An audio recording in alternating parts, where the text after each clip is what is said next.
या आपल्या जागेवरती उभं राहूया आणि आपल्या भक्तिगीताने आपल्या भक्तीला आपण सुरुवात करूया. नमा परममंगला गौरव तुला.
उभं असतानाच त्या परमेश्वर देवबापाचे आभार मानूया, त्याच्या नावाला धन्यवाद देऊया.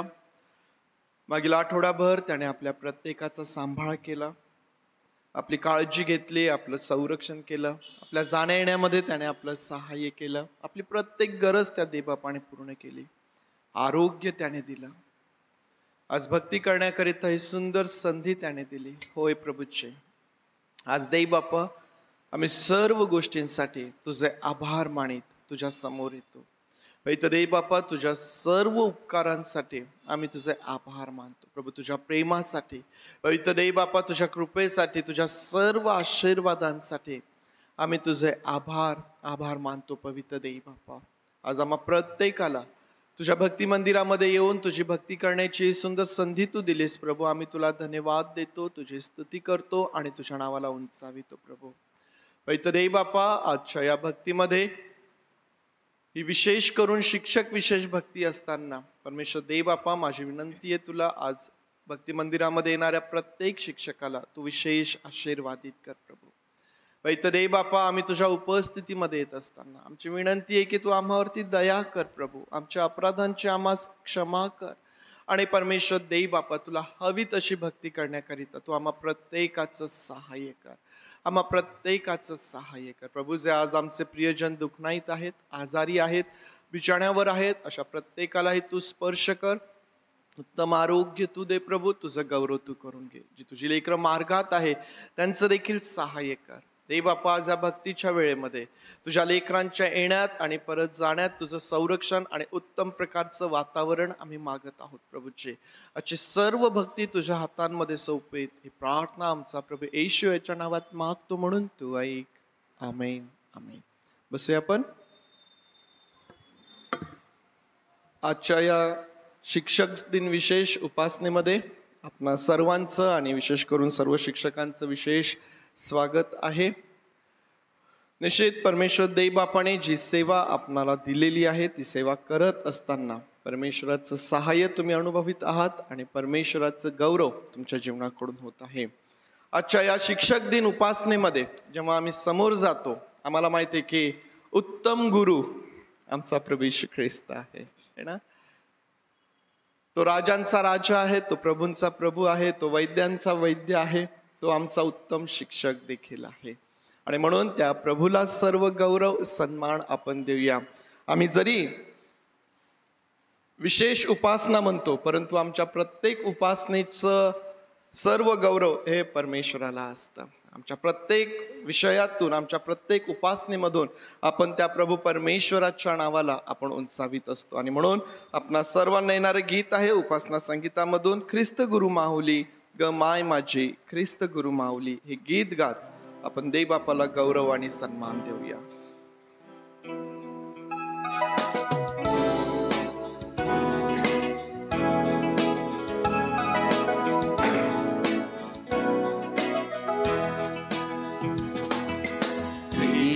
गुरु माऊली ग माय माझी ख्रिस्त गुरु माऊली, ख्रिस्त गुरु माऊली ग माय माझी ख्रिस्त गुरु माऊली. पाप ताप संत्रस्त जनांची, पाप ताप संत्रस्त जनांची, अविनाशी सावली, अविनाशी सावली ग माय माझी ख्रिस्त गुरु माऊली, ख्रिस्त गुरु माऊली ग माय माझी ख्रिस्त गुरु माऊली. आके सरशी मज ताराया, आके सरशी मज ताराया, स्वर्गातून धावली, स्वर्गातून धावली ग माय माझी ख्रिस्त गुरु माऊली, ख्रिस्त गुरु माऊली ग माय माझी ख्रिस्त गुरु माऊली. पश्चातापे दत्त शरण्या, पश्चातापे दत्त शरण्या, निज शेषा पावली, निज शेषा पावली ग माय माझी ख्रिस्त गुरु माऊली, ख्रिस्त गुरु माऊली ग माय ख्रिस्त गुरु माऊली. मज पाप्या स्तव स्तंभावरच्या, मज पाप्या स्तव स्तंभावरच्या,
भजनी मती रंगली,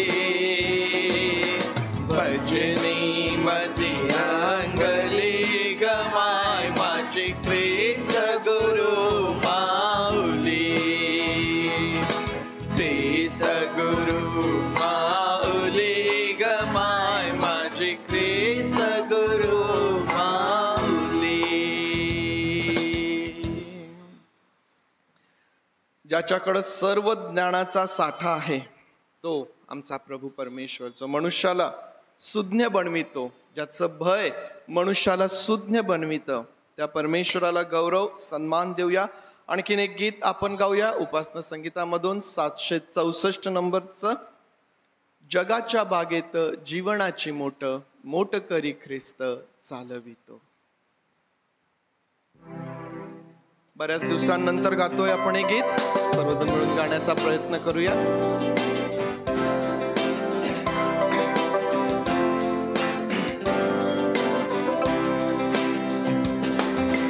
जगाच्या बागेत जीवनाची मोठ, जगाच्या बागेत जीवनाची मोठ, मोठ करी ख्रिस्त चालवितो, मोठ करी ख्रिस्त चालवितो. जगाच्या बागेत, जगाच्या बागेत जीवनाची मोठ, जगाच्या बागेत जीवनाची मोठ, मोठ करी ख्रिस्त चालवितो, मोठ करी ख्रिस्त चालवितो. बाग बहरावी येथून तेथून, बाग बहरावी येथून तेथून, करीतो म्हणून श्रम अति, करीतो म्हणून श्रम अति. जगाच्या बागेत जीवनाची मोठ, जगाच्या बागेत जीवनाची मोठ, मोठ करी ख्रिस्त चालवितो, मोठ करी ख्रिस्त चालवितो. तारोळे तुडुंबे खळखळती दंड, तारोळे तुडुंबे खळखळती दंड, वाहती अखंड दिनासाठी, वाहती अखंड दिनासाठी. जगाच्या बागेत जीवनाची मोठ, जगाच्या बागेत जीवनाची मोठ, मोठ करी ख्रिस्त चालवितो, मोठ करी ख्रिस्त चालवितो.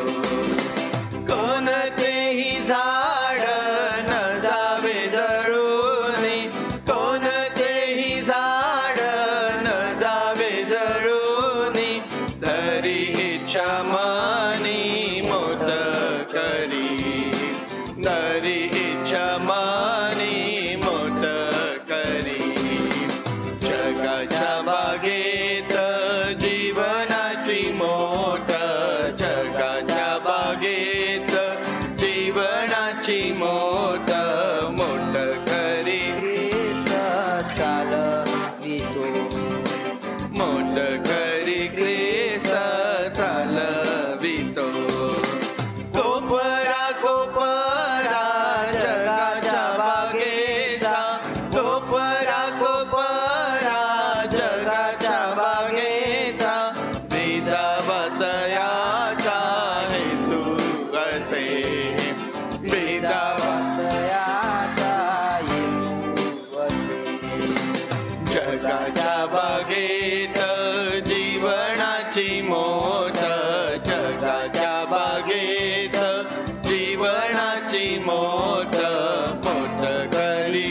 कोणतेही झाड न जावे जळूनी, धरी इच्छा म्हणे मोठ करी. ज्या प्रकारे एक शिक्षक आपल्या प्रत्येक विद्यार्थ्यासाठी झटतो है ना, प्रत्येक विद्यार्थ्याने त्याच्या जीवनामध्ये शिक्षित व्हावं, उत्तम प्रकारचं शिक्षण घ्यावं आणि त्यातून एक उत्तम भविष्याची संधी त्याला प्राप्त व्हावी. आणि म्हणून ज्या प्रकारे एक शिक्षक कष्ट घेतो, श्रम घेतो, मग प्रत्येक विद्यार्थ्यासाठी तुमचा आणि माझा परमेश्वर ज्याने तुम्हाला आणि मला निर्माण केलेला आहे, तो परमेश्वरही त्याच्या मनामध्ये त्याच्या निर्मितीकरिता एक इच्छा बाळगून आहे. आणि त्याची इच्छा आहे की कोणाचाही नाश होऊ नये, कोणाचाही नाश होऊ नये. आणि म्हणून कोणाचाही नाश होऊ नये याकरिता त्याने आपल्या एकुलत्या एक पुत्राला दिलेला आहे, यासाठी की जो कोणी त्याच्यावरती विश्वास ठेवतो त्याचा नाश होऊ नये, तर त्याला सार्वकालिक जीवन प्राप्त व्हावं. यावेळेस एक स्तोत्र आपण वाचूया. हिरदुकीकर सिस्टर आहेत, त्या स्तोत्र 91 वाचतील.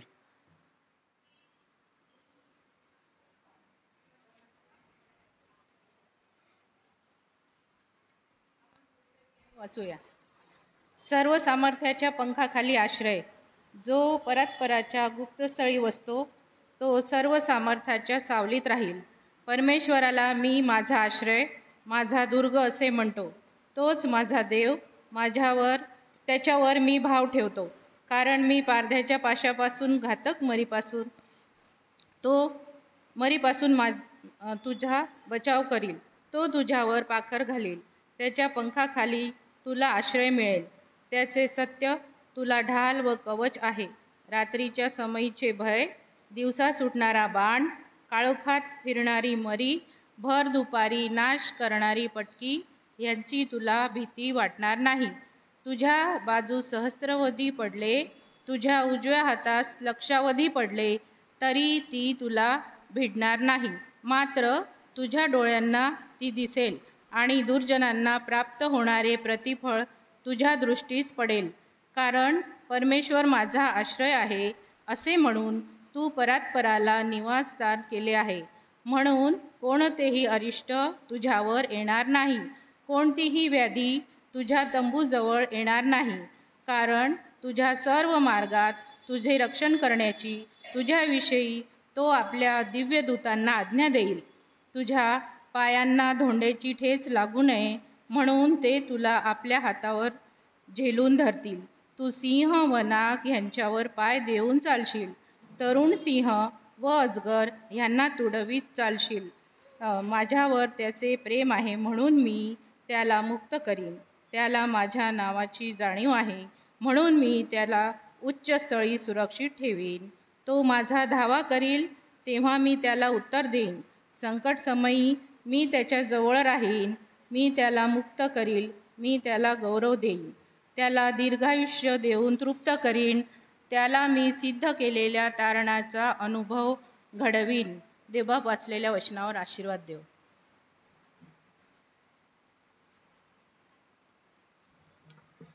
स्तोत्र संहिता 91. सर्व समर्थाच्या पंखाखाली आश्रय. आणि हे स्तोत्र असं आहे की प्रत्येक विश्वासणारा जो आहे त्याच्या जीवनामध्ये पाठ करून ठेवत असतो. आम्ही संडे स्कूलपासून स्तोत्र पाठ करतो. आम्ही पुष्कळदा असं होतं आमच्यासोबत की आम्ही पाठांतर करतो, आम्ही स्तोत्र वचने पाठ करतो आणि मग कालांतराने कधी कधी आम्हाला त्यांचा विसर पडतो. परंतु विश्वासणाऱ्यांच्या जीवनामध्ये हे स्तोत्र आम्हाला पाहायला भेटतं की आम्ही कधी ना कधी ते पाठ केलेलं आहे. आमच्या जीवनामध्ये त्याचं पाठांतर आम्ही केलेलं आहे. आणि हे स्तोत्र ज्यावेळेस आम्ही पाठ करतो, ज्यावेळेस हे स्तोत्र आम्ही वाचतो, त्यावरती मनन करतो, आम्हाला त्यातून आशीर्वाद आमच्यासाठी आम्हाला पाहायला भेटतात. मनुष्य जो परात्पराच्या गुप्तस्थली वसतो त्याच्या जीवनामध्ये असणारे आशीर्वाद या संपूर्ण स्तोत्रामध्ये सांगितलेली आहे. मग त्याचं संरक्षण असेल, त्याचा पुरवठा असेल, त्याची सोडवणूक असेल, त्याला दिलेले अधिकार असतील. सिंह व नाग यांना तुडवीत चालशील. केवढा मोठा अधिकार आहे. कोणाला आहे हा अधिकार? जा बरं सिंहाच्या समोर, साप येऊ द्या बरं. एवढा छोटा साप जरी असला ना, कसं होतं, थोडासा समोर फक्त साप येऊ द्या, भीती वाटते, परंतु देवाच्या लेकरांना हा अधिकार आहे. आणि आम्हाला माहिती आहे की देवाने आपल्या लोकांसाठी सिंहाची तोंडे बंद केलेली आहे. अधिकार आम्हाला आमच्या परमेश्वरापासून प्राप्त होतो. आणि जी व्यक्ती आपलं जीवन देवाच्या हातांमध्ये सोपवते त्या व्यक्तीच्या जीवनामध्ये या वचनांमध्ये सांगितल्याप्रमाणे आशीर्वाद आम्हाला त्या ठिकाणी पाहायला भेटतात. माझ्यावर त्याचे प्रेम आहे म्हणून मी त्याला मुक्त करेन, त्याला माझ्या नावाची जाणीव आहे म्हणून मी त्याला उंच स्थळी सुरक्षित ठेवेन. त्याला माझ्या नावाची जाणीव आहे. परमेश्वराच्या नावाची जाणीव असणे म्हणजेच ते नाव किती सामर्थ्याने भरलेलं आहे, त्या नावामध्ये किती अद्भुते आहेत, त्या नावामध्ये किती प्रेम भरलेलं आहे. आणि आम्हाला माहिती आहे की आमच्या करिता प्रभू येशू ख्रिस्ताचं जे नाव आहे ते सर्व नावाहून श्रेष्ठ अशा प्रकारचं ते नाव आहे. त्याला माझ्या नावाची जाणीव आहे. एक शिक्षक ज्या प्रकारे आपल्या विद्यार्थ्यांना घडवीत असतो, आम्हाला माहिती आहे की प्रत्येक कुटुंबामध्ये, मग आई असेल, वडील असेल, मोठे लोक असतील, त्यांच्यावरही जबाबदारी आहे. कशाची? आपल्या पुढच्या पिढीला त्या परमेश्वराच्या नावाची जाणीव करून देण्याची, त्यांना त्या नावाबद्दल सांगण्याची, त्यांना शिकवण्याची, त्यांना घडवण्याची. आणि म्हणून मग आपल्याला असं म्हणता येईल की प्रत्येक घरात शिक्षक आहे, नाही? आमचा पहिला शिक्षक कोण आहे ना? आमचा परमेश्वर आमचा शिक्षक आहे. आमची आई आमचं पहिलं है ना, जिच्यापासून आम्हाला आमच्या जीवनामध्ये ते धडे सुरू होतात. आणि मग एका विशिष्ट वयामध्ये आल्यानंतर ज्यावेळेस आमचं शालेय जीवन सुरू होतं आणि मग त्या ठिकाणाहून आम्हाला पाहायला भेटतं की एक शिक्षक आमच्या जीवनामध्ये किती महत्वाची भूमिका त्या ठिकाणी तो पूर्ण करत असतो. आम्हाला घडविण्यात, आम्हाला तयार करण्यात, या जगामध्ये आम्हाला एक उज्ज्वल आणि एक उत्तम प्रकारचं भविष्य आमच्या समोर असावं, ती संधी आम्हाला असावी. म्हणून मग आमच्या नर्सरीपासून किंवा आमच्या प्ले ग्रुप पासून आपण म्हणूया की आमच्या जीवनामध्ये प्रत्येक शिक्षक हा वेगवेगळ्या टप्प्यामध्ये वेगवेगळ्या प्रकारे जबाबदारी पूर्ण करत असतो. आणि म्हणून परमेश्वराचे आभार मानूया. ही वचने देवबाप आपणासाठी आशीर्वादाची करोत. यावेळेस परमेश्वर देवबापाची स्तुती आराधना करूया. आणि आज शिक्षक दिन विशेष उपासना आहे आणि शिक्षकांचं क्वायर जे आहे ते पुढे येईल. आपल्या प्रभूच्या नावात सर्वांना सलाम. आपण एक शास्त्रभाग वाचू. स्तोत्रसंहिता 148 1-3 वचन. परमेशाचे स्तवन करा, आकाशातून परमेश्वराचे स्तवन करा, ऊर्ध्वलोकी त्याचे स्तवन करा. अहो त्याच्या सर्व दिव्यदूतांनो त्याचे स्तवन करा. अहो सूर्यचंद्र हो त्याचे स्तवन करा. सर्व प्रकाशमय ताऱ्यांनो त्याचे स्तवन करा. आकाशावरील आकाशांनो, आकाशावरील जलांनो त्याचे स्तवन करा. चला तर आपण परमेश्वराचे स्तवन गीताच्या माध्यमातून करूया. सर्वांना येणारे गीत. आधी वंदन देवा तुला.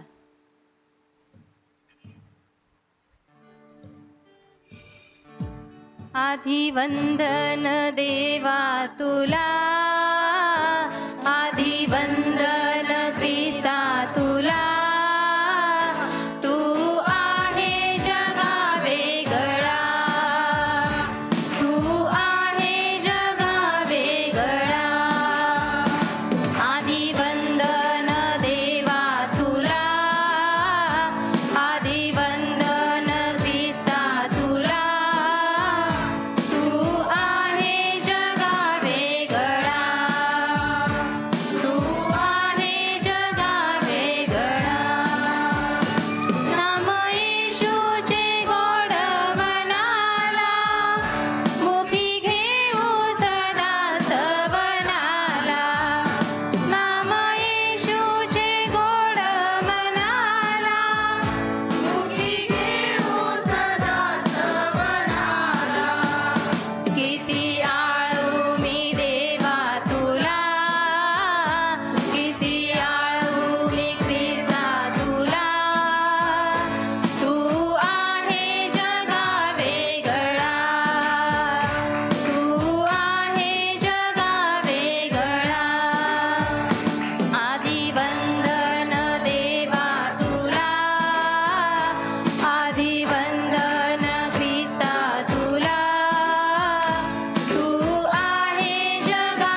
खरोखर जगावेगळा आहेस आणि आज आम्हाला निवडून तुझी मुले म्हणून घेण्याचा अधिकार तू आम्हाला दिला आहे. यानंतरचे गीत आपण गाऊ, तेरी जय हो प्रभू.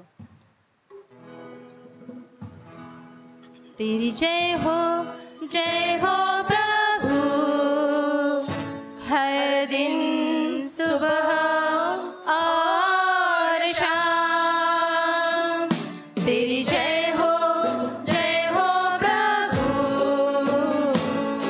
आज कल और हरदम.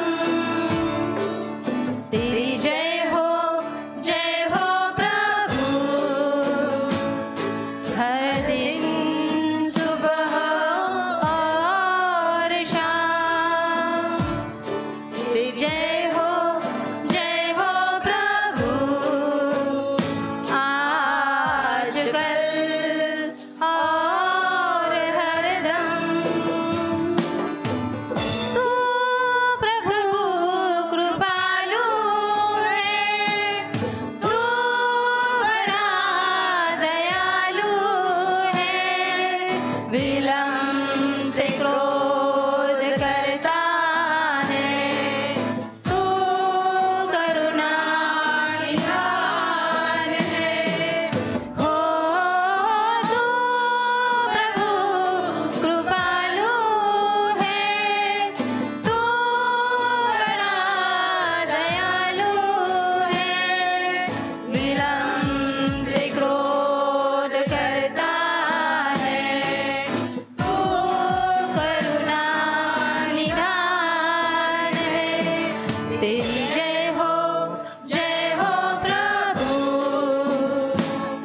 हर दिन सुबह और शाम. तेरी जय हो प्रभु,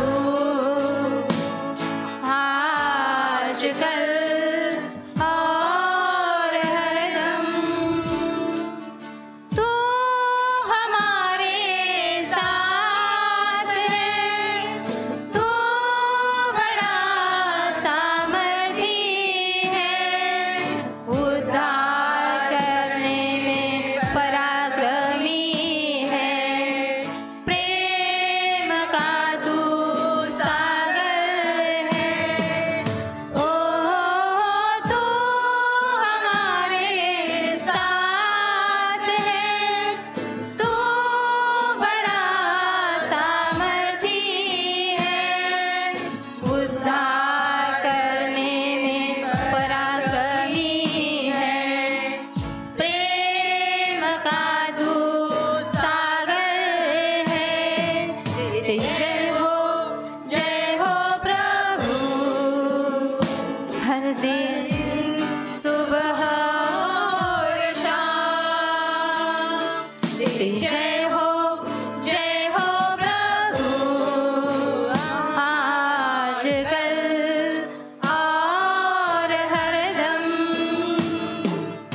तू प्रभु विश्वासु है, तू अधर्म को धोता है. क्षमा गुनाहों को करता है. तू प्रभु महान है.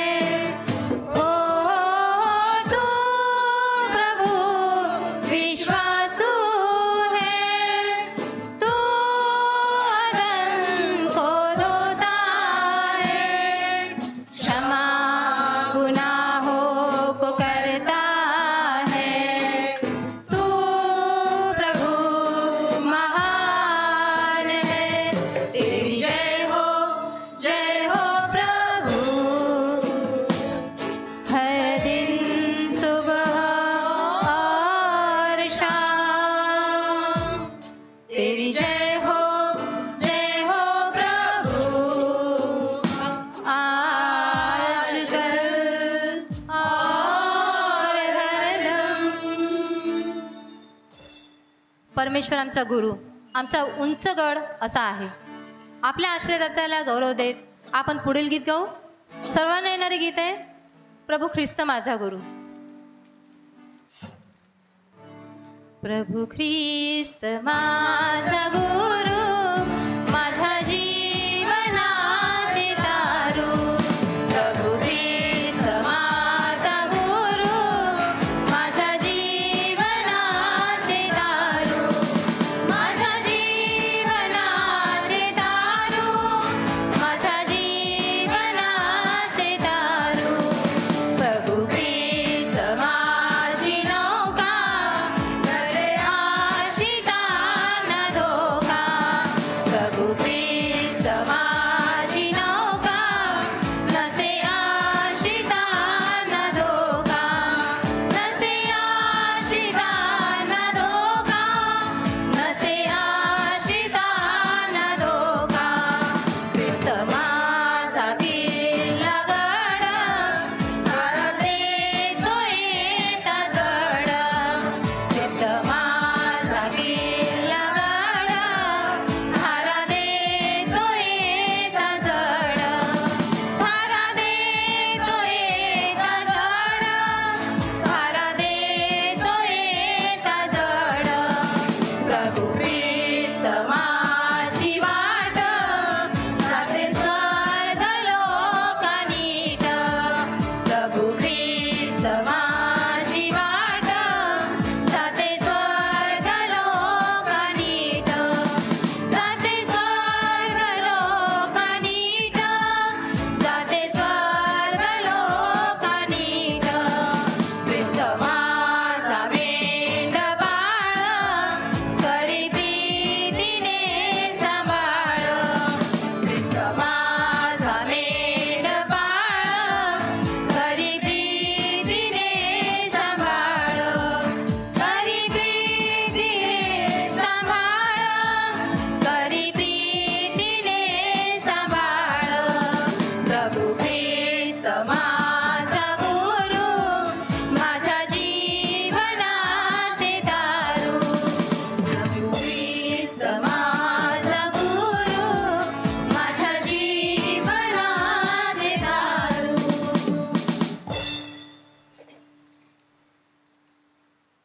यानंतरचं गीत आपण गाणार आहोत, तू बोलाविले सेवा कराया. तू बोलाविले सेवा कराया, प्रभु आलो आनंदे. तरी विश्वासे तुझ जवळी, मज नित्य राहू दे. मज जोडी प्रभु तुझ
यानंतरचं सर्वांना येणार गीत वंदना करते हैं हम. वंदना करते हैं हम, वंदना करते हैं हम, वंदना करते हैं हम, वंदना करते हैं हम. हृदय को तेरे सामने लाकर रखते हैं हम. हृदय को तेरे सामने लाकर रखते हैं हम. वंदना करते हैं हम, वंदना करते हैं हम, वंदना करते हैं हम, वंदना करते हैं हम. हृदय में मेरे मसीहा जीवन दीप जला. हृदय में मेरे मसीहा जीवन दीप जला. हृदय के पापों को धोकर प्रेम की राह दिखा. हृदय के पापों को धोकर प्रेम की राह दिखा. वंदना करते हैं हम, वंदना करते हैं हम, वंदना करते हैं हम, वंदना करते हैं हम. मैं हूँ निर्बल मानव, पापों के सागर में खोया. मैं हूँ निर्बल मानव, पापों के सागर में खोया. अब तुम संभालो यीशु जी, भवसागर में वो खोया.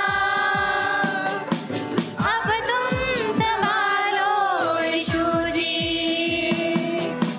भवसागर में वो खोया.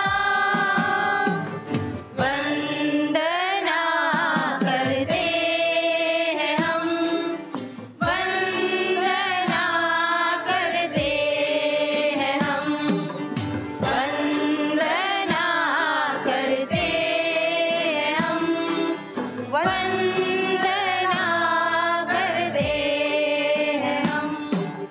शक्ति दे दो मुझको, मेरा नहीं कोई मीर. शक्ति दे दो मुझको, मेरा नहीं कोई मीर. जीवन को मेरे ले लो, गाऊं मैं तेरे ही गीत. जीवन को मेरे ले लो, गाऊं मैं तेरे ही गीत. वंदना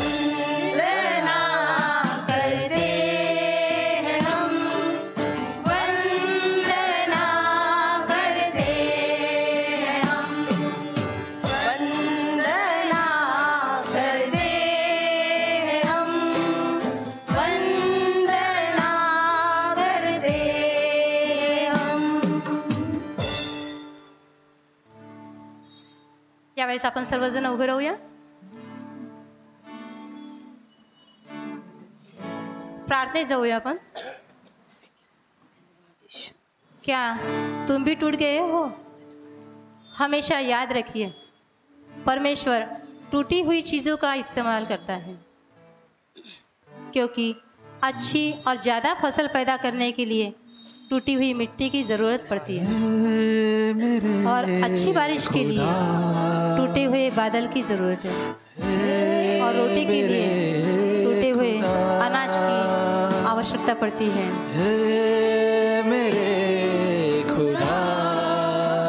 और इंसान को जीवित रहने के लिए वो रोटी है। हे मेरे खुदा,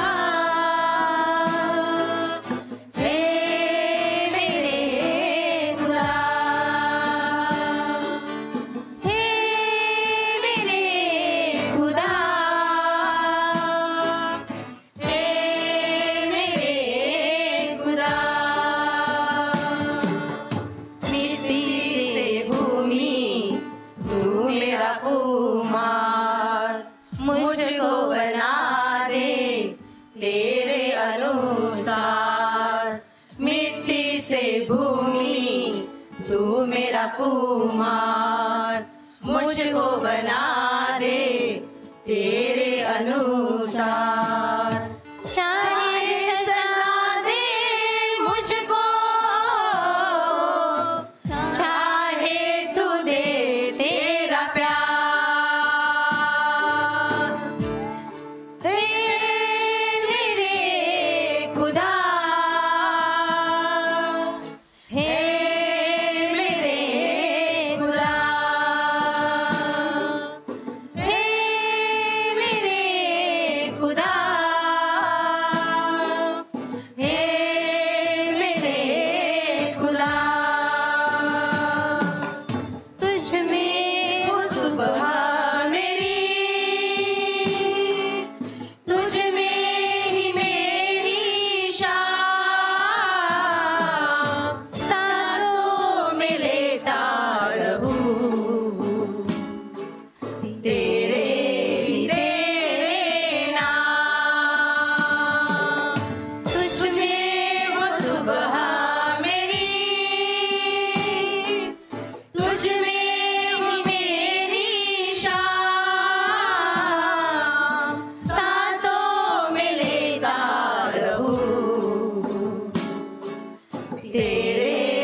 सर्वशक्तिमान प्रेमी यीशु मेरा, तू ही मेरी शान।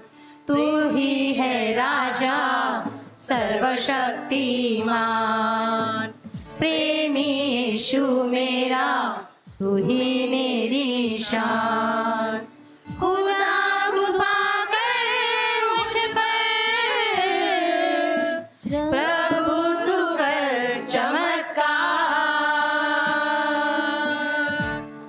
हे मेरे खुदा, हे मेरे खुदा, हे मेरे खुदा, हे मेरे खुदा। उजालों से है भरा सृष्टि जो है तेरा, अंधेरा मिटा देना, ज्योति तू दे तेरा। उजालों से है भरा सृष्टि जो है तेरा, अंधेरा मिटा देना, ज्योति तू दे तेरा। पापों के सागर में डूबा हुआ था, अंधेरे जगत में खोया हुआ था। पापों के सागर में डूबा हुआ था।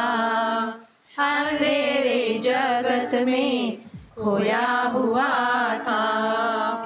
यीशु दया कर मुझ पर, प्रभु तू कर चमत्कार। हे मेरे खुदा, हे मेरे खुदा, हे मेरे खुदा, हे मेरे खुदा।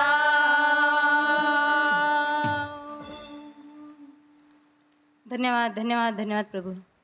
या गीताद्वारे आम्ही जी तुझी स्तुती केली प्रभू, आराधना केली, ती तू मान्य केली, त्याबद्दल खरोखर प्रभू मनापासून मी तुझे आभार मानते. तू किती चांगला आहे प्रभू. या प्रत्येक गोष्टीचा अनुभव आम्ही प्रत्येकाने या जीवनामध्ये घेतलेला आहे प्रभू. खरोखर परमेश्वरा, इथे बसलेल्या प्रत्येकाला तू आशीर्वादित कर. परमेश्वरा, जो वचनरूपी मानना आमच्यापर्यंत येणार आहे, तो मानना घेण्यासाठी आमची अंतःकरणाची दारे प्रभू तू यावेळेस आमची उघड. माझ्या राजा, जे मार्गात असतील त्यांचा मार्ग तू मोकळा कर प्रभू. त्यांच्या मार्गातील अडचण तू दूर कर. आणि प्रभू, जे येण्यासाठी असमर्थ असतील त्यांच्यासाठी परमेश्वरा तू त्यांना मन दे आणि प्रभू त्यांचा देखील मार्ग मोकळा कर. माझ्या राजा परमेश्वरा, आम्ही परत आणि परत परमेश्वरा एक वार सर्वांना आणि आमच्या प्रत्येकाला परमेश्वरा तुझ्या अधीन करत आहे. धन्य तारणारा प्रभू येशू ख्रिस्त त्याच्या गोड आणि प्रिय नावाने ही प्रार्थना केली म्हणून तूच ऐक. आमेन. थँक्यू. परमेश्वर देव बापाच्या वचनांकडं आपलं लक्ष आपण लावूया.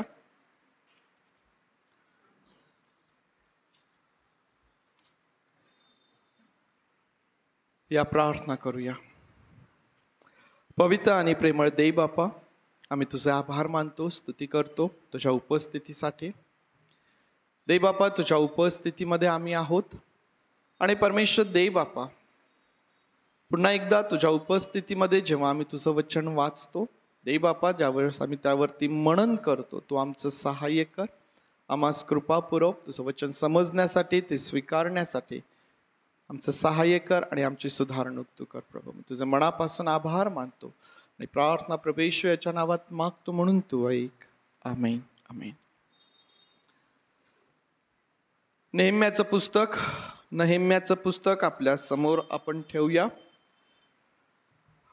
या महिन्यामध्ये या नेहम्याच्या पुस्तकावरती आपण अभ्यास करत आहोत आणि या पुस्तकाची जी एकंदर पार्श्वभूमी आहे ती मागच्या रविवारला मी तुम्हाला दिलेली आहे. आज शिक्षक दिन विशेष उपासना आहे आणि म्हणून जे सर्व शिक्षक वर्ग आपल्यामध्ये आहेत, आजी माजी, तुम्हा सर्वांना आजच्या दिवसाच्या शिक्षक दिनाच्या विशेष शुभेच्छा. देवबाप तुम्हास आशीर्वादित करो. शिक्षक दिन हा एक विषय समोर आहे आणि त्याच वेळेस नेहम्याचं पुस्तक देखील समोर आहे.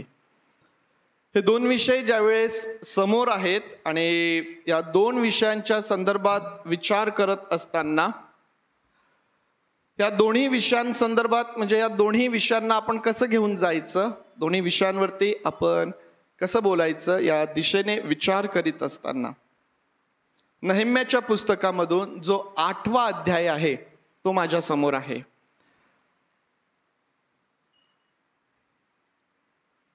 आठवा अध्याय ज्यावेळेस आपण वाचतो, या 8व्या अध्यायावरती ज्यावेळेस आपण मनन करतो, या 8व्या अध्यायाचा मुख्य विषय आहे नियमशास्त्राचे वाचन. एज्रा लोकांना नियमशास्त्र वाचून तो त्यांना दाखवत आहे. नियमशास्त्राचं वाचन करणे. ज्यावेळेस या विषयाकडं लक्ष दिलं त्यावेळेस माझ्यासमोर या अध्यायामधून एक चित्र उभं झालं, एक कल्पना माझ्या समोर आली आणि माझ्या समोर असं चित्र उभं झालं की या 8व्या अध्यायाचं ज्यावेळेस आपण वाचन करतो, आम्हाला त्या ठिकाणी एज्राच्या सोबतीचे लेवी पुढारी त्या ठिकाणी दिसतात. एज्राच्या समोर लोक उभे आहेत आणि एज्रा त्यांना नियमशास्त्राचं वाचन करून तो त्यांना दाखवत आहे. ज्यावेळेस ही सर्व परिस्थिती समोर येते, आम्हाला पाहायला भेटतं की त्या ठिकाणी एजरा जो आहे जणू काही त्या ठिकाणी शिक्षकाच्या भूमिकेमध्ये तो उभा आहे. तो लोकांना नियमशास्त्र वाचून दाखवत आहे, शिकवत आहे. त्या ठिकाणी विद्यार्थी जे आहेत, इस्रायल लोक त्याच्या समोर उभे आहेत आणि इस्रायल लोक नियमशास्त्र ऐकत आहेत. नियमशास्त्रामध्ये काय सांगितलेलं आहे ते समजून घेत आहेत. इस्रायल लोक जणू काही त्या नियमशास्त्राचा अभ्यास त्या ठिकाणी करत आहेत आणि एजरा त्यांच्याकडून हा अभ्यास जणू काही करून घेत आहे. आणि त्यांचा अभ्यास काय आहे, त्यांचं पाठ्यपुस्तक काय आहे, कशाचा अभ्यास ते करत आहेत? नियमशास्त्राचा अभ्यास ते करीत आहेत. नियमशास्त्राचा अभ्यास ते करत आहे. प्रियांनो, एजराकडं ज्यावेळेस तुम्ही शिक्षकाच्या भूमिकेमध्ये पाहता त्यावेळेस तुम्हाला एजराचा निश्चय आठवेल. एजराच्या पुस्तकाचा अभ्यास आपण केलाय. काय आहे, एजराने काय निश्चय केला होता आठवतो का कोणाला? काय निश्चय केला होता एजराने? नियमशास्त्राचा अभ्यास करायचा, त्याप्रमाणे आचरण करायचं आणि इस्रायल लोकांना त्यातले नियम विधी त्यांना शिकवायचे. एजराचा निश्चय होता की मी स्वतः नियमशास्त्राचा अभ्यास करेन, त्यातील वचनांप्रमाणे मी स्वतः आचरण करेन आणि त्याच मधील त्या ज्या सर्व विधी आहेत, त्याचे जे नियम आहेत, हे जे नियमशास्त्र आहे ते मी इस्रायल लोकांना शिकवणार.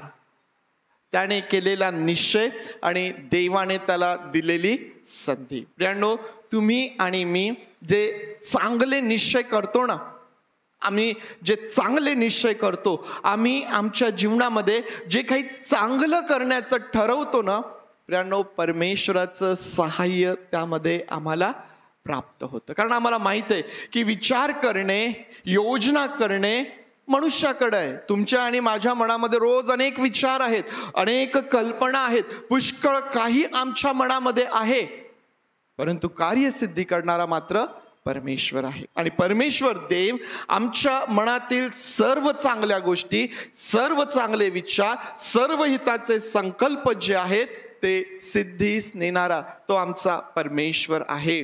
प्रियांनो, ज्यावेळेस तुम्ही इस्रायल लोकांना विद्यार्थ्याच्या भूमिकेमध्ये पाहता, तुमच्या लक्षात येतं की हे इस्रायल लोक एक नवीन सुरुवात करत आहेत. एक नवीन सुरुवात ते करत आहेत.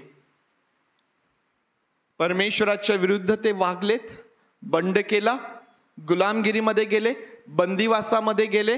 बंदिवासामध्ये त्या ठिकाणी ते 70 वर्ष ते राहिलेत आणि मग 70 वर्षानंतर आता परमेश्वर त्यांना पुन्हा आपल्या राष्ट्रामध्ये घेऊन आलेला आहे.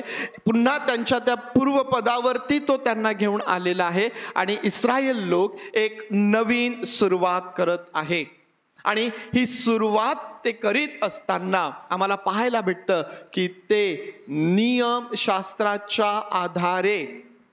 नियमशास्त्राच्या आधारे ते ही नवीन सुरुवात करत आहे. जसं लहान लेकरं शाळेत जायला लागलेत की मग प्रत्येक वर्गाचा एक अभ्यासक्रम असतो आणि मग तो अभ्यासक्रम करत करत करत करत विद्यार्थी जे ते वाढत वाढत मोठे होत होत पुढच्या पायरीवरती जातात. प्रत्येक स्टेपवरती तो जो अभ्यासक्रम आहे तो पूर्ण करत करत ते जात असतात. प्रियांनो, इस्रायल लोक ही नवीन सुरुवात करत असताना नियमशास्त्राच्या आधारे ते समजून घेण्याच्या द्वारे हे इस्रायल लोक जे आहेत ते या ठिकाणी एक नवीन सुरुवात करत आहे. आणि आम्हाला माहित आहे की नियमशास्त्र, आम्हाला माहित आहे की परमेश्वराचं वचन हे सर्व ज्ञानाचा साठा तो आहे. सर्व ज्ञानाचा उगम त्यामध्ये आहे. सर्व ज्ञान तुम्हाला त्यामध्ये पाहायला मिळतं. त्यामध्ये तुम्हाला चांगलं ते देखील शिकायला मिळतं.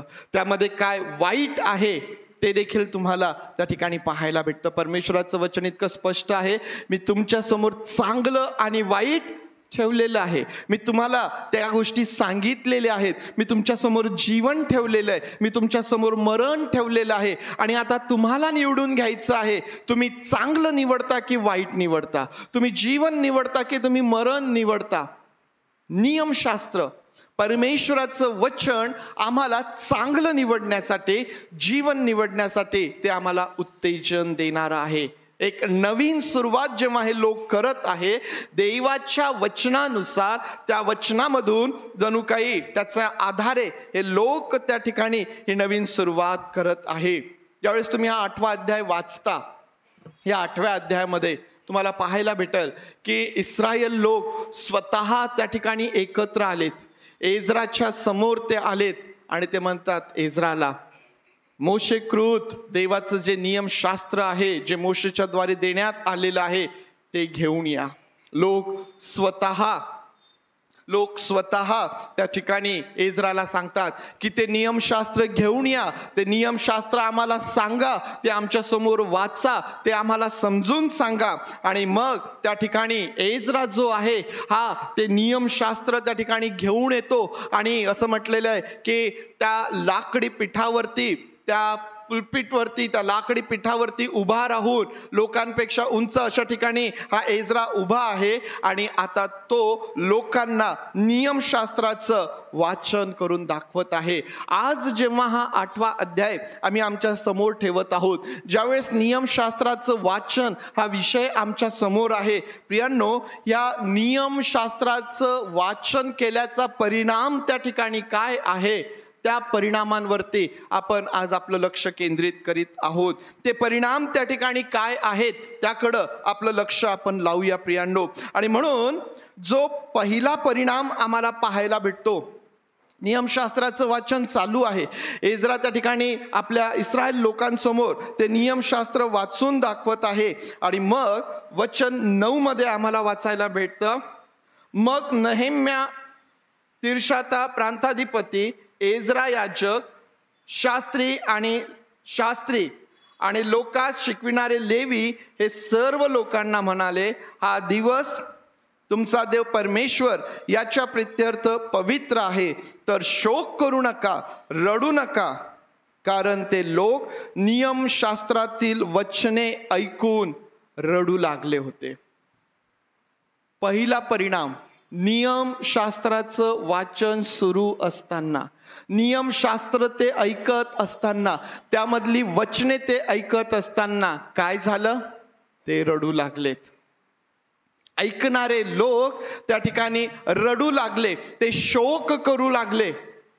परमेश्वराचं वचन, ते नियमशास्त्र ते ऐकत असताना त्या ठिकाणी त्यांना रडायला आलं. प्रियांनो, का बरं रडत असतील ते? का बरं रडत असतील? आपल्यापैकी बऱ्याच जणांना याचा अनुभव असेल.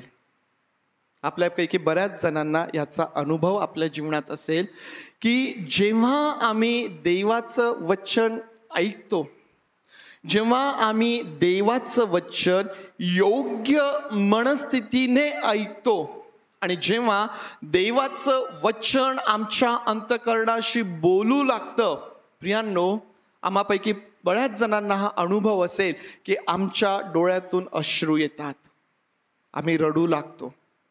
केवळ हे इस्रायल लोकच हा अनुभव घेतात असं नाही, तर आज आपल्यापैकी देखील बऱ्याच जणांना हा अनुभव असेल की परमेश्वराचं वचन हे इतकं सामर्थ्याने भरलेलं आहे.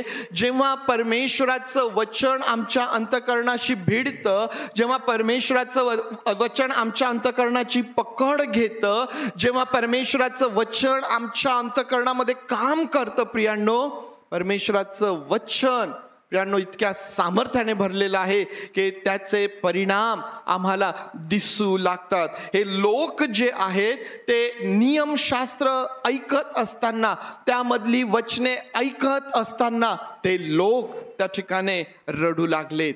का बरं रडत आहेत ते? का बरं हे इस्रायल लोक त्या ठिकाणी रडू लागले? त्याचं पहिलं कारण आम्हाला समजून येतं. देवाचं नियमशास्त्र ऐकत असताना आपण देवाविरुद्ध कसे वागलोत, देवाच्या आज्ञा आपण कशा मोडल्यात, आपण देवाविरुद्ध कसा बंड केला, आपण कसे देवाचे वैरी ठरलो, हे त्यांना समजू लागलं. हे त्यांना समजू लागलं. हे ते लोक नियमशास्त्र ऐकत असताना जणू काही त्यांच्या चुका, जणू काही त्यांचे पाप, जणू काही त्यांचे अपराध त्या ठिकाणी त्यांच्या समोर येऊ लागलेत. आणि ज्या वेळेस हे पाप, हे अपराध, त्यांच्या चुका त्यांच्या डोळ्यासमोर येऊ लागल्या, एजरा त्या ठिकाणाहून वाचत आहे, त्या ठिकाणी ते त्यांना समजावून सांगितल्या जात आहे. आणि आपण केलेल्या चुका आणि अपराधांमुळं लोक जे आहेत त्या ठिकाणी रडू लागलेत प्रियांनो. लोक त्या ठिकाणी शोक करू लागलेत. कारण त्यांना माहित आहे की आम्ही जे बंदिवासामध्ये गेलोत त्याला आम्ही स्वतः जबाबदार आहोत.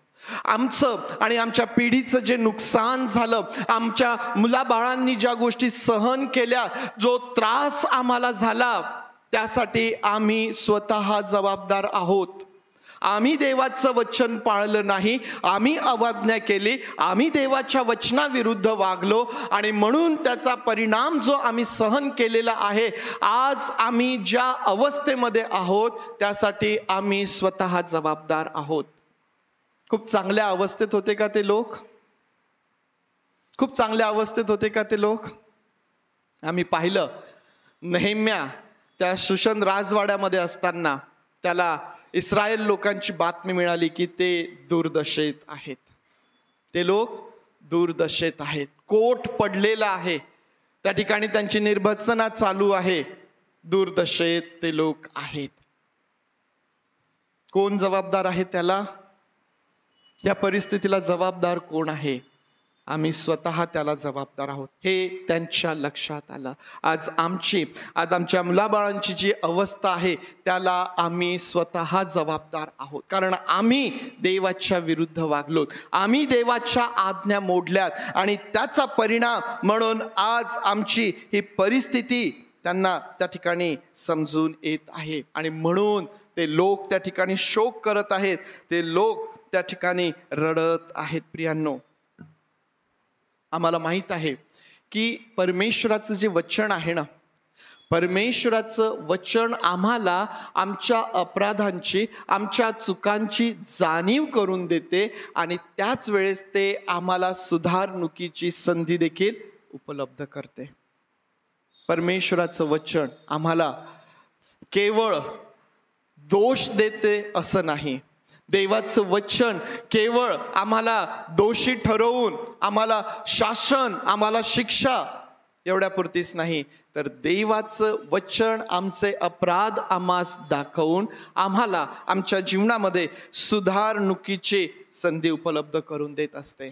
किती अद्भुत हे परमेश्वराचं वचन आहे. किती अद्भुत हे परमेश्वराचं वचन आहे. ज्या प्रकारे एक शिक्षक आपल्या विद्यार्थ्यांच्या जीवनामध्ये त्याला शिकवण्याच्या द्वारे, त्याला शिक्षण देण्याच्या द्वारे एका चांगल्या भविष्याची संधी त्याला निर्माण करून देतात. प्रियांनो, देवाचं वचन आम्हाला केवळ या जगापुरतीच नव्हे तर स्वर्गातही एक उत्तम संधी उपलब्ध करून देतं. किती अद्भुत हे परमेश्वराचं वचन आहे.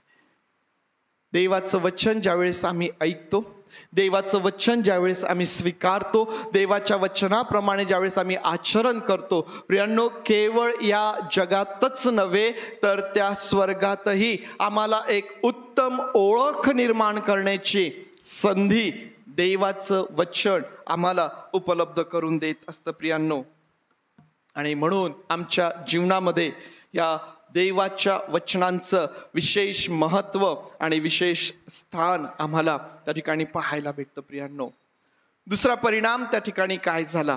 वचन 12 आपण वाचूया. 8वा अध्याय आणि वचन 12. पहिला परिणाम आपण पाहिला की लोक जे आहेत ते नियमशास्त्र ऐकत असताना शोक करू लागलेत आणि ते लोक रडू लागलेत.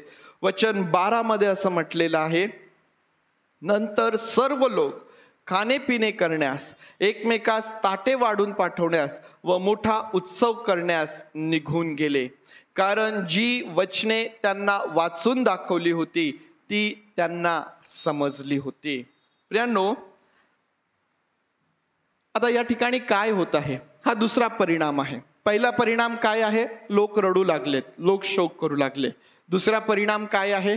आता लोक उत्सव करू लागलेत. लोक उत्सव करू लागलेत. आनंद त्यांच्या जीवनात पाहायला भेटतो. एका क्षणाला शोक आहे, दुःख आहे, दुसऱ्याच क्षणाला आनंद आहे, उत्सव आहे. आणि म्हणून मी तुम्हाला सांगितलं की परमेश्वराचं वचन केवळ आम्हाला दोष दाखवतं एवढंच नव्हे, तर ते आम्हाला सुधारणुकीची संधी देखील उपलब्ध करून देते. देवाचं वचन आमचे अश्रू पुसून, देवाचं वचन आमच्या जीवनातला शोक नाहीसा करून ते आम्हाला आनंदित करणार आहे, ते आम्हाला उत्साही करणार आहे, ते आम्हाला प्रफुल्लित करणार आहे. देवाचं वचन तुमचे अश्रू पुसणार आहे. देवाचं वचन आमच्या जीवनामधला शोक आणि दुःख नाहीसं करून ते आम्हाला आनंदी करणार आहे प्रियांनो. आणि त्याचाच अनुभव हे लोक या ठिकाणी घेत आहेत. त्या ठिकाणी एज्रा आहे, नहेम्या आहेत, लेवी आहेत, ते पुढारी लोक आहेत. जेव्हा लोक रडतात, लोक शोक करतायत, ते त्यांना समजावून सांगतात की आता रडू नका, आता शोक करू नका. का शोक करू नका, का रडू नका? कारण ते सांगतात की हा दिवस देवाप्रित्यर्थ पवित्र आहे. आज देवाने तुमच्यासाठी काय केलेलं आहे, आज देवाने तुमच्यासाठी काय केलेलं आहे हे समजून घ्या. देवाप्रित्यर्थ पवित्र आहे. आपण वाचलं मगाचे वचन, वचन 9 मध्ये त्या ठिकाणी सांगितलेले की हा दिवस तुमचा देव परमेश्वर याच्या प्रित्यर्थ पवित्र आहे, तर शोक करू नका आणि रडू नका. देवा प्रित्यर्थ हा दिवस जो आहे हा पवित्र आहे. कारण आज देवाने तुमच्यासाठी काय केलेलं आहे हे तुम्ही लक्षात घ्या, हे तुम्ही समजून घ्या, हे तुम्ही त्या ठिकाणी समजून घ्या. प्रियांनो, जेव्हा आम्ही आमच्या अपराधांसाठी शोक करत असतो, जेव्हा आम्ही आमच्या पापांसाठी पश्चाताप करत असतो, तेव्हा आम्हाला पाहायला भेटतं की त्याची दुसरी बाजू जी आहे, त्याची दुसरी बाजू जी आहे ती म्हणजे आमच्या जीवनामध्ये आम्हाला आनंद दिसून येतो. दुसरी बाजू, जेव्हा आम्ही आमच्या अपराधांसाठी शोक करत असतो, ज्यावेळेस आम्ही पश्चाताप करत असतो, एका बाजूला तर आमचं अंतःकरण रडत असतं, परंतु त्याची दुसरी बाजू काय असते?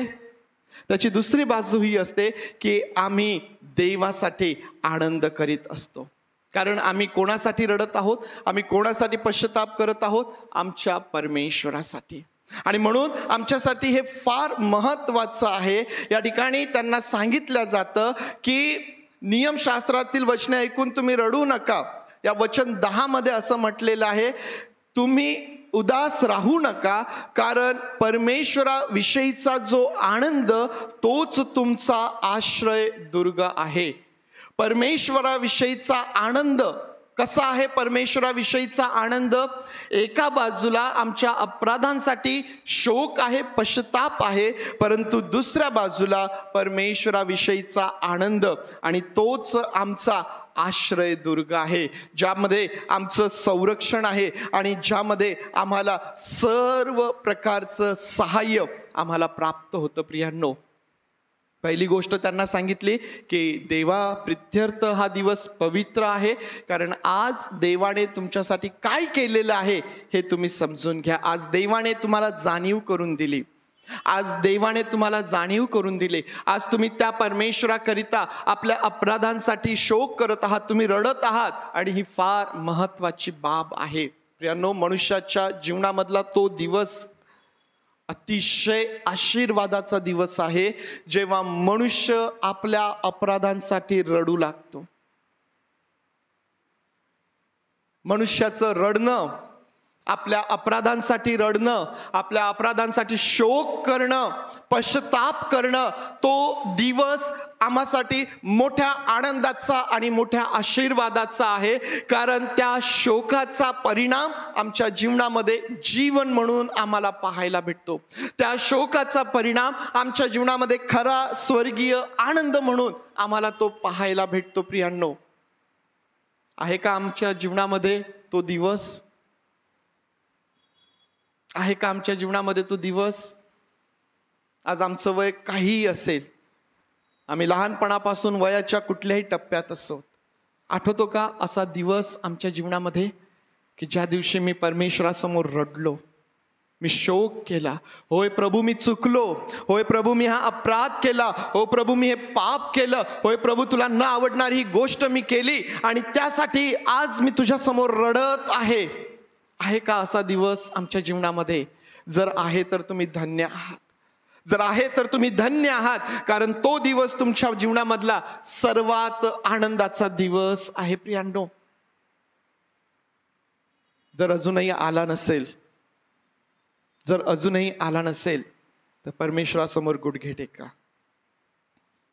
परमेश्वरासमोर गुडघे टेका, कारण आम्हा प्रत्येकाला त्याची गरज आहे, आम्हा प्रत्येकाला त्याची गरज आहे. कारण आमच्यापैकी कोणीही प्रियांनो त्या दिवसाशिवाय, पापासाठी पश्चाताप केल्याशिवाय, त्या तारणाशिवाय, त्या नवीन जन्माशिवाय त्या ठिकाणी स्वर्गाच्या राज्यात आम्ही जाऊ शकत नाही.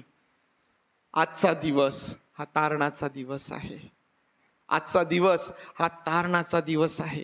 आज जर तुम्ही त्याची वाणी ऐकाल तर किती बरे होईल. आज आणि आज हा दिवस तुमचा देव परमेश्वर याच्या प्रित्यर्थ पवित्र आहे. हा दिवस पवित्र आहे कारण परमेश्वराविषयीचा आनंद तुमचा आश्रयदुर्ग आहे. प्रियांनो, आणखीन त्या ठिकाणी तिसरं कारण यांच्या आनंदाचं सांगितलेलं आहे. 8व्या अध्यायाच्या 12व्या वचनाच्या शेवटच्या भागात आम्ही वाचतो, कारण जी वचने त्यांना वाचून दाखवली होती ती त्यांना समजली होती. त्यांच्या आनंदाचं तिसरं कारण काय आहे? त्यांना समजावून सांगितलेली, त्यांनी ऐकलेली वचने त्यांना समजली होती. हे फार महत्वाचं आहे बरं. देवाचं वचन समजणे, आम्ही ऐकत असताना ते समजणे, आम्ही वाचत असताना ते समजणे. बऱ्याच जणांना ही अडचण आहे की आम्हाला देवाचं वचनच समजत नाही. आम्ही वाचतो ते पण नेमकं त्यात काय आहे पुष्कळदा आम्हाला समजत नाही. एवढं कठीण पण नाहीये प्रियांनो. जर आम्ही देवाच्या वचनांचा आदरपूर्वक योग्य मनस्थितीसह जर आम्ही त्याच्यावरती मनन केलं ना, तर देवाचं वचन आम्हाला समजतं, ते आमच्याशी बोलतं. तुम्हाला काय वाटतं की देवाने हे वचन आमच्या हातात दिलं यासाठी की ते आम्हाला समजू नये, यासाठी दिलं का? ते यासाठी दिलेलं आहे की ते आम्हाला समजावं. ते समजत नाहीये का तर कैवारी पाठवला, देवाचा आत्मा आमच्यासाठी पाठवलेला आहे. तो आमचा शिक्षक आहे, तो देवाचा आत्मा, तो पवित्र आत्मा आमचा कैवारी, आमचा शिक्षक आहे, जो आम्हाला सर्व प्रकारच्या सत्यामध्ये चालवतो, तो आम्हाला या वचनांचा उलगडा करून सांगतो. देवाचा आत्मा आमच्यासाठी दिलेला आहे. देवाची इच्छाच आहे मुळात की आम्ही त्याचं वचन समजून घ्यावं. आणि मग तरी जर आम्हाला असं वाटतं की मला देवाचं वचन समजत नाही, तर आम्हाला कशाची गरज आहे? देवाच्या वचनाचा योग्य आदर करण्याची, त्यातला योग्य स्थान आमच्या जीवनामध्ये देण्याचे. तुम्ही घरी गेल्यानंतर 8वा अध्याय वाचा. ज्यावेळेस एज्राने नियमशास्त्र आणलं, त्याने काय केलं? ज्यावेळेस लोकांच्या समोर नियमशास्त्र उघडल्या गेलं, लोकांनी काय केलं? हे घरी गेल्यानंतर वाचा. त्यांनी कशा प्रकारे देवाच्या वचनाचा आदर केला ते पहा. ते कोणत्या मनस्थितीने देवाचं वचन ऐकत आहे हे समजून घ्या.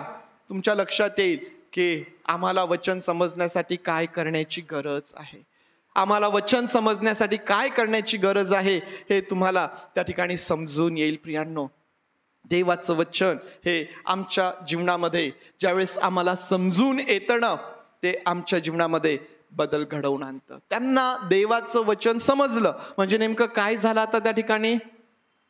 त्यांना समजलं की पूर्वी आम्ही काय चुका केल्या, आता आम्हाला त्या चुका करायच्या नाहीयेत. आणि म्हणून ते काय करतात माहितीये का? ते उत्सव करायला जातात, एकमेकांना ताटं ते नेऊन देतात. त्यांना सांगितलं जातं की ज्या लोकांच्या घरी काही नसेल ना, त्यांच्या घरी तुम्ही ताट नेऊन द्या.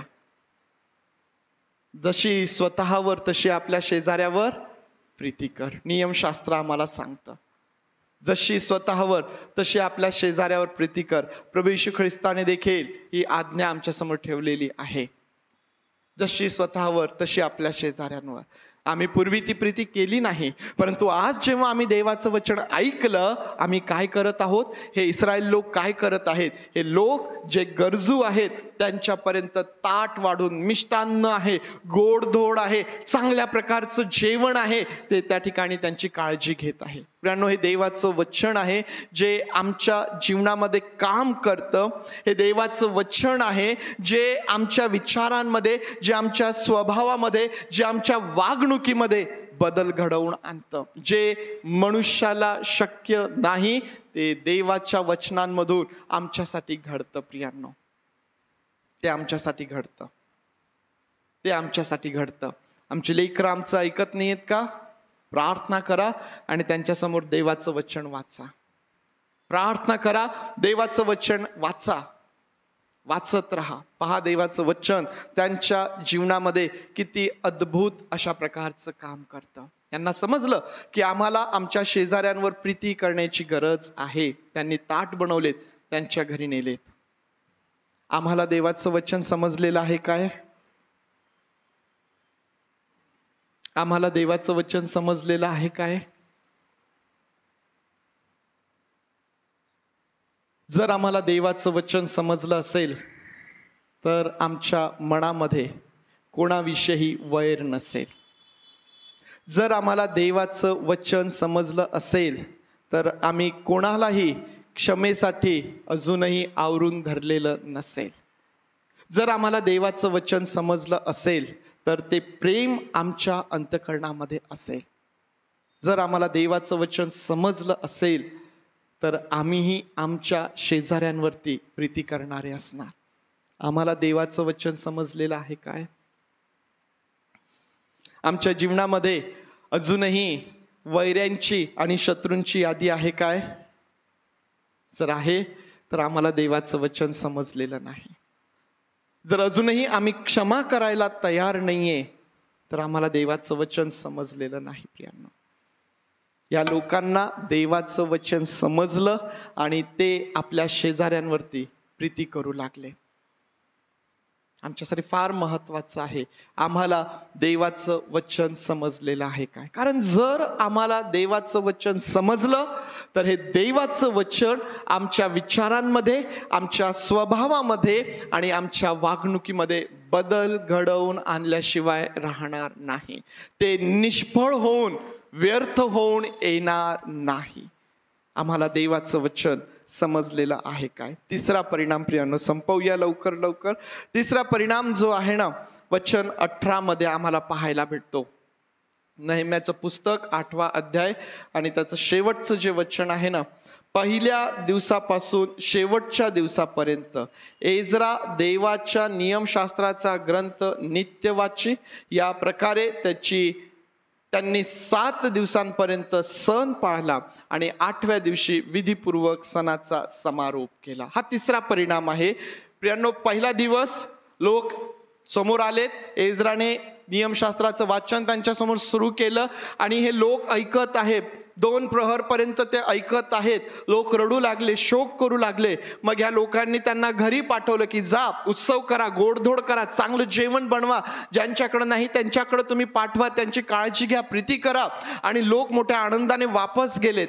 दुसऱ्या दिवशी आणखीन वडील वर्ग, आणखीन काही लोक एजराच्या समोर आलेत आणि पुन्हा नियमशास्त्र ऐकू लागलेत. 13व्या वचनापासून पुढचा भाग. आणि त्या नियमशास्त्राचं वाचन करत असताना त्यांना आढळलं की मांडवाचा सण पाळण्याची आज्ञा दिलेली आहे. आणि मग हा सण त्या ठिकाणी ते पाळतात. मांडवाचा सण पाळण्याची आज्ञा देवाने त्या ठिकाणी दिलेली होती, ही त्यांच्या लक्षात आली. आणि कशासाठी मांडवाचा सण पाळायचे? तर मिसर देशातून निघाल्यानंतर 40 वर्ष इस्रायल लोकांनी जो अरण्यातला प्रवास केला, 40 वर्ष ते त्या ठिकाणी मांडवात राहिलेत. 40 वर्ष देवाने त्यांची कशी काळजी घेतली, देवाने त्यांचा कसा पुरवठा केला, कसे ते 40 वर्ष त्या ठिकाणी होते, या सर्व गोष्टींची आठवण म्हणून, या सर्व गोष्टींचं स्मरण म्हणून हा मांडवाचा सण त्या ठिकाणी त्यांना साजरा करायचा होता. प्रियांनो, परंतु यहोशवाच्या काळापासून हा सण त्या ठिकाणी पाळण्यातच आला नाही. वचनामध्ये इतकं स्पष्ट दिलेलं आहे 8व्या अध्यायाच्या 17वं वचन, जे लोक बंदिवासातून सुटून परत आले होते त्यांचा अवघा मेळा मांडो घालून त्यात राहिला. नूनाचा पुत्र येशुवा याच्या काळापासून या दिवसापर्यंत इस्रायल लोकांनी कधी असे केले नव्हते. किती वर्ष झाले असतील? यहोशवाच्या काळामध्ये हे लोक त्या ठिकाणी आलेत. मग यहोशवाच्या काळानंतर कोणाचा काळ आहे? बापरे, सगळा अभ्यास झाला, सगळं विसरलात. शास्त्यांचा काळ आहे. शास्त्यांचा काळ झाल्यानंतर कोण येतात? राजे लोक येतात. राजे लोकांचा तिसरा राजा कोण? शल्मोनानंतर राज्य दुभागलं. मग यहुदाचे राजे, मग इस्रायलचे राजे 30 वर्ष. मग त्यानंतर बंदिवास आहे आणि बंदिवासातून आता परत आले. केवढा मोठा काळ आहे. या प्रकारे कधीही त्यांनी केलेलं नव्हतं. परंतु या ठिकाणी आम्हाला पाहायला भेटतं की देवाचं वचन हे नियमशास्त्र जेव्हा योग्य प्रकारे योग्य मनस्थितीने त्यांनी ऐकलं, देवाचं वचन हे नियमशास्त्र त्यांना पुन्हा देवाच्या विधींकडं वळवत आहे. लोकांनी मोठ्या आनंदाने, मोठ्या उत्सवपूर्वक, विधीपूर्वक हा सण त्यांनी पाळला. प्रियांनो, रोज देवाचं वचन ऐकत होते. रोज 7 दिवस हा मांडवाचा सण त्या ठिकाणी सुरू होता आणि आपण वचनात वाचलं की रोज त्या ठिकाणी देवाचं वचन ते त्या ठिकाणी ऐकत राहिले. रोज आणि रोज देवाचं वचन त्या ठिकाणी ऐकत राहिले. आणि म्हणून आमच्यासाठी फार महत्त्वाचं आहे की हे जे देवाचं वचन आहे ना, हे आम्हाला नवीन सुरुवात करत असताना फार महत्त्वाचं आहे. आम्ही ज्यावेळेस नवीन सुरुवात करतो, पुन्हा एकदा देवाचं वचन आम्हाला देवाच्या विधींकडं, देवाच्या इच्छेकडं ते आम्हाला फिरवून आणतं. प्रियांनो, देवाचं वचन कशा प्रकारे त्या ठिकाणी या लोकांमध्ये काम करत आहे ते आम्ही पाहिलं. ते रडू लागलेत, ते आनंद उत्सव करू लागलेत. त्यांनी त्या ठिकाणी मांडवाचा सण त्या ठिकाणी पाळला. आज फार महत्त्वाचं आहे, या सर्व गोष्टी त्या ठिकाणी होत असताना जे पुढारी लोक त्या ठिकाणी आहेत, इज्रा त्या ठिकाणी आहे, नेहेम्या त्या ठिकाणी आहे, लेवी आहे, वडील वर्ग आहे. सोपं होतं का त्यांच्यासाठी? हे सोपं नव्हतं. त्रास त्यांनी पुष्कळ सहन केला, पुष्कळ कष्ट त्यांनी सहन केलेत, वेगवेगळ्या प्रकारचे धोके त्यांनी पत्कारलेत. परंतु देवबापाच्या सहाय्याने त्यांना त्या सर्व गोष्टी शक्य झाल्यात प्रियांनो. आणि म्हणून आज प्रत्येक शिक्षकासाठी देखील हे पुन्हा उत्तेजन असेल की तुम्ही स्वीकारलेली सेवा, तुम्ही स्वीकारलेली जबाबदारी ही पार पाडत असताना तुमच्या समोर असणाऱ्या अडचणी, तुमचे संघर्ष, तुमचा त्रास, या सर्वांमध्ये परमेश्वर तुमच्या सोबत आहे आणि त्याच्या सहाय्याने तुम्ही तुमची ही जबाबदारी जी आहे ती यशस्वीपणे पूर्ण करू शकता. कारण देवाने तुम्हास ती दिलेली आहे आणि देवबाप तुमच्या बरोबर त्याकरिता आहे. आज सर्व मंडळीसाठी पुन्हा एकदा या गोष्टीचा उल्लेख मला करायला पाहिजे. ज्या प्रकारे प्रत्येक कुटुंबामध्ये शिक्षक आहे, प्रत्येक आई शिक्षक आहे, प्रत्येक वडील शिक्षक आहे, त्याप्रमाणे प्रत्येक विश्वासणारा या ठिकाणी असणारा प्रत्येक विश्वासणारा याची जबाबदारी आहे की आम्ही देवाच्या वचनाचा अभ्यास करायचा आहे, त्याप्रमाणे आचरण करायचं आहे आणि ते इतरांना सांगायचं आहे. पाऊल इब्री लोकांच्या पत्रात काय म्हणतो? 5वा अध्याय 12वं वचन कोणाला आठवतं का? 5:12 मध्ये त्या ठिकाणी असं म्हटलेलं आहे की तुम्ही शिक्षक बनायला पाहिजे होता, परंतु कशाची गरज आहे? कोणीतरी तुम्हाला मुळाक्षरे पुन्हा शिकवावी. प्रत्येकासाठी ते आहे. प्रत्येक विश्वासणारा याने देवाच्या वचनाचा अभ्यास करून त्याप्रमाणे आचरण करून ते इतरांना सांगण्याची शिकवण्याची जबाबदारी तुमची आणि माझी आहे. आम्हाला ती पूर्ण करायची आहे. परंतु जर आम्ही ती दुर्लक्षित केलेली आहे तर कदाचित वचन सांगतं की तुम्हाला जड अन्न सहन होत नाही. निऱ्या दुधाचीच तुम्हास गरज आहे. मुळाक्षरे शिकवण्याची तुम्हास गरज आहे. या आपले डोळे आपण बंद करूया आणि आज आम्ही कुठं आहोत, आज देवाच्या वचनांना घेऊन आम्ही कुठं आहोत प्रियांनो, स्वतःला प्रश्न करूया.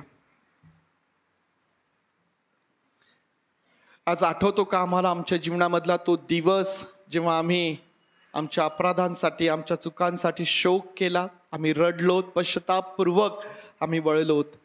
तो दिवस जर तुम्हाला आज आठवतो तर देवाचे आभार माना त्या दिवसासाठी, कारण तो दिवस तुमच्यासाठी मोठ्या आनंदाचा दिवस आहे. जर अजूनही तो दिवस आम्हाला आमच्या जीवनात दिसत नाही तर आज देवबापाचं सहाय्य मागा. त्या दिवसाची मागणी करा. देवाला म्हणा की प्रभू, माझ्या अपराधांसाठी माझ्या पापांसाठी माझ्या ठाई तू पश्चाताप निर्माण कर, मला त्यापासून फिरव. आम्हाला देवाचं वचन समजलेलं आहे काय? आपल्या स्वतःला आपण विचारूया. जर होय आहे तर आपल्या अंतःकरणामध्ये पहा, किती लोक त्या ठिकाणी आहे की ज्यांचा राग आम्ही करतो, द्वेष आम्ही करतो, आम्ही क्षमा केलेली नाही, आम्ही स्वीकार केलेला नाही. देवाचं वचन आज आम्हास उत्तेजन देतं. आम्हास देवाचं वचन समजलेलं आहे काय? आज देवाचं वचन जर आम्हाला समजलेलं आहे तर ते आम्हामध्ये बदल घडवून आणत आहे, बदल घडवून आणत आहे. आणि म्हणून ज्या प्रकारे इज्राने निश्चय केला होता, आज पुन्हा नव्याने आम्ही म्हणू शकतो की प्रभू, मीही तुझ्या वचनांचा अभ्यास करेल. प्रभू, मीही त्या वचनांप्रमाणे आचरण करेल. प्रभू, मीही ते वचन इतरांना सांगेल, त्यांना समजावून सांगेल, त्या वचनाप्रमाणे करण्यासाठी त्यांना उत्तेजन देईल. माझ्या जीवनामधून मी त्यांच्या समोर तो आदर्श ठेवेल. प्रभू देई बापा, त्यासाठी तू आमचं सहाय्य कर. प्रभू देई बापा, त्यासाठी तू आमचं सहाय्य कर. आम्ही तुझे मनापासून आभार मानतो आणि तुझी स्तुती करतो. तुझ्या नावाला आम्ही धन्यवाद धन्यवाद आणि धन्यवाद देतो प्रभूचे. तर देई बापा, तुझ्या वचनांसाठी आणि तुझ्या वचनांद्वारे जे काम तू आमच्या अंतःकरणात करत आहेस त्यासाठी तुझे आभार मानतो आणि प्रार्थना आमचा प्रभू येशू याच्या नावात मागतो, म्हणून तू ऐक. आमेन. यावेळेस आपण सर्वजण उभं राहूया. प्रभूने शिकवलेली प्रार्थना करूया. हे आमच्या स्वर्गातील बापा, तुझे नाम पवित्र मानले जाव, तुझे राज्य येऊ, जसे स्वर्गात तसेच पृथ्वीवर. तुझ्या इच्छेप्रमाणे आमचे रोजची भाकर आज आम्हास दे, आणि जसे आम्ही आमच्या ऋण्यास ऋण सोडले आहेत तसेच तो आमच्या ऋणे आम्हास आणि आम्हास परीक्षेत आण नकोस, तर आम्हास वाईटापासून सोड. कारण की राज्य, सामर्थ्य आणि गौरव हे सर्व काळ तुझेच आहे. आमेन. आमेन. सुवंद्य देवा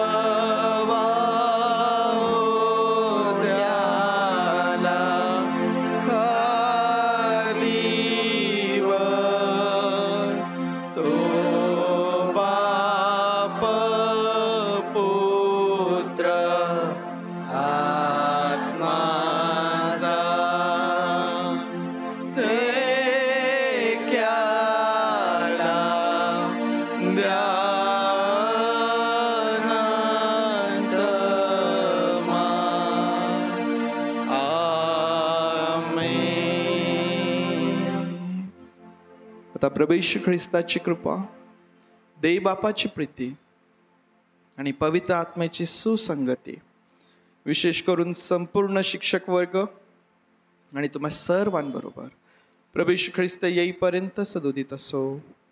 आमेन.